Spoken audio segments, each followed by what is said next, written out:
Heard a lot from the Chancellor this afternoon about the Government's commitment to end austerity. Well, frankly, Mr Speaker, this budget is too little, too late. Let me talk for a moment on how this Government's policies have impacted on my constituents in Coventry.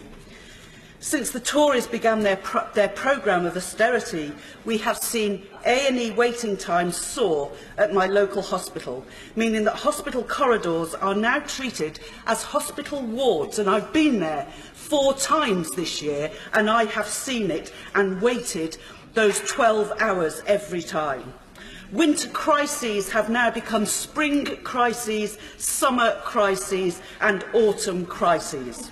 In Coventry, we have a very well-run local authority under Labour control, but we have seen school transport budgets slashed, library services reduced and youth services cuts, making it harder for children from less well-off backgrounds to succeed.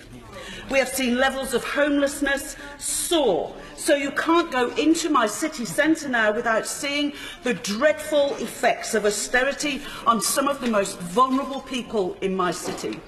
We have seen the erosion of local democracy as government has starved the council of much-needed funding for basic services like road repairs, street cleaning and bin collections.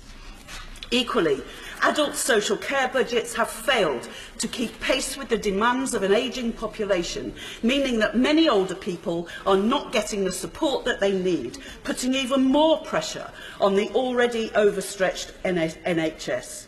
In addition, we have heard lots of talk on welfare reform and the incompetent implementation of universal credit, but I have to say it's not just universal credit that is the problem. The rationing of personal independence payments have meant that many people who desperately need support simply are no longer eligible for it. This just adds to pressure on public services further down the line. But what's more is that this is a tragic waste of the talents of these people who just need a bit of support to get them back on their feet. Of course, I welcome some of the measures in the budget, but times have been so hard. I am worried that when they filter down, the people in Coventry, in my city, will not see a tangible difference.